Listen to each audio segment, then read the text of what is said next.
Good afternoon, everyone. My name is Lucero Solano, and today I'll be presenting my risk assessment on hurricanes in the Greater Antilles.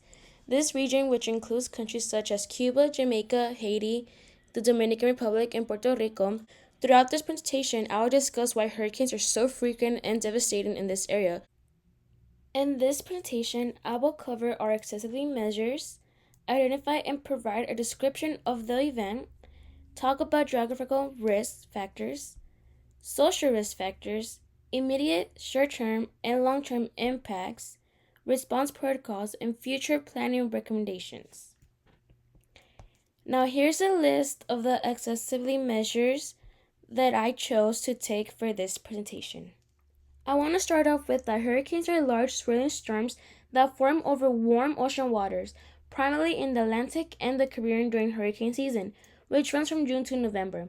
These storms can grow into powerful systems with sustained winds over 150 miles per hour. The Greater Antilles, which is located directly in the path of these storms, is practically vulnerable due to its geographical location. For instance, in 2017, Hurricane Maria, a Category 5 hurricane, struck Puerto Rico, causing widespread devastation, power outage, and significant loss of life. Similarly, Hurricane Irma impacted Cuba and the Dominican Republic that same year, leaving a trail of destruction. Given the historical data, it's clear that hurricanes in this region are not only frequent, but also extremely powerful, especially during hurricane season. The next topic I would like to talk about is about the geographical risk factors. The Greater Antilles is highly exposed to hurricanes due to its location in warm waters of the Caribbean Sea and the Atlantic Ocean. These warm waters act as fuel for hurricanes, causing them to intensify quickly. The region's topography also plays a role in amplifying the impact. For example, in countries like Haiti and Puerto Rico, the mountainous terrain traps rainfall, leading to increased flooding and deadly landslides.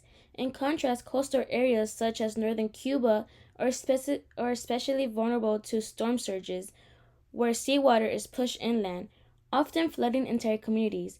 Climate change is further exacerbating this risk, with rising sea levels making storm surges more dangerous in warmer oceans, fueling stronger storms. Now, here's a video of getting to know better the Greater Antilles. The Greater Antilles is a grouping of the larger islands in the Caribbean Sea, Cuba, Hispaniola, containing Haiti and the Dominican Republic, Puerto Rico, Jamaica, and the Cayman Islands. The Greater Antilles constitute nearly 90% of the land mass of the entire West Indies, as well as over 90% of its population. The remainder of the land belongs to the archipelago of the Lesser Antilles, which is a chain of islands to the east running north-south and encompassing the eastern edge of the Caribbean Sea where it meets. Another important topic that I want to talk about is how social risk factors play a significant role in how hurricanes affect the population. In the Greater Antilles, densely populated urban centers like Havana, San Juan, and Kingston are highly vulnerable due to their proximity to the coast. Many buildings in these cities are not constructed to withstand the extreme winds and flooding associated with Category 4 and 5 hurricanes.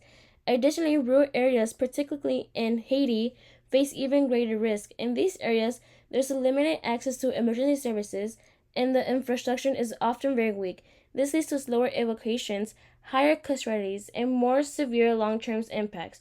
Furthermore, disaster preparedness programs are often lacking, leaving many residents without the knowledge or resources to properly protect themselves when a hurricane is approaching. Moving on to imminent impacts. When a hurricane strikes, the immediate impacts are widespread and devastating.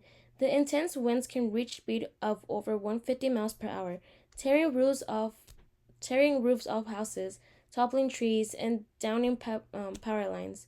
After Hurricane Irma in 2017, an entire neighborhood in Cuba were left without power for weeks.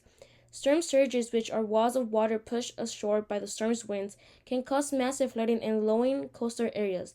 These storm surges often reach heights of 10 to 15 feet, and as we saw in Puerto Rico during Hurricane Maria, the flooding can devastate entire cities, cutting off access to essential services like hospitals and emergency shelters.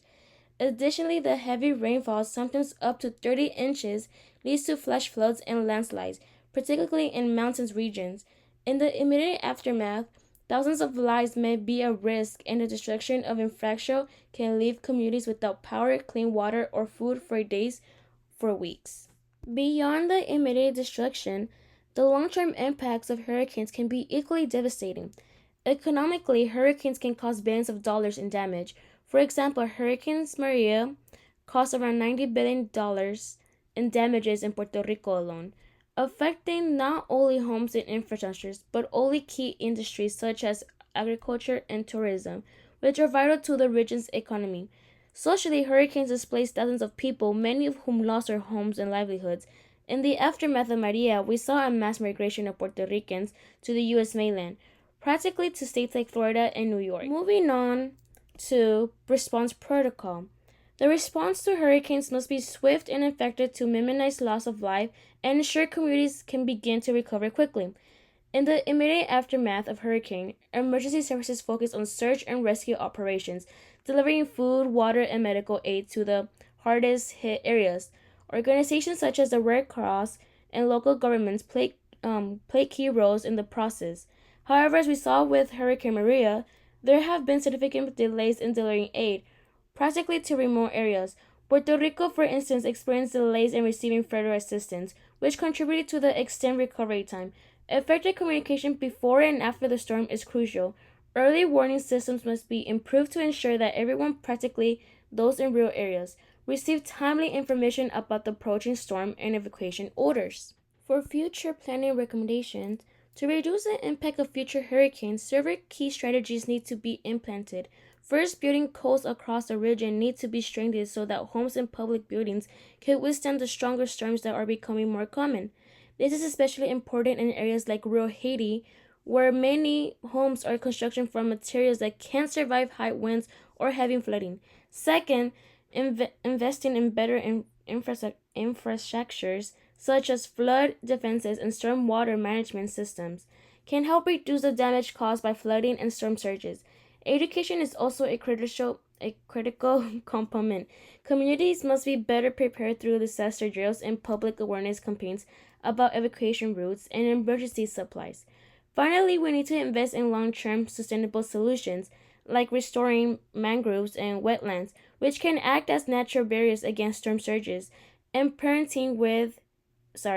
and partnering with international organizations to secure funding for ongoing preparedness. Lastly, I want to add that hurricanes pose a constant and severe threat to the greater Antilles. The devastation caused by recent storms like Maria and Irma serves as a reminder of how vulnerable this region is. However, through stronger infrastructures, improved emergency services, and better education, we can reduce the risk and help communities recover faster. The future of hurricane preparedness relies on sustainable development, proactive planning, and international cooperation to ensure that the people of the Greater Antilles are better protected from these powerful storms. And well, thank you for listening.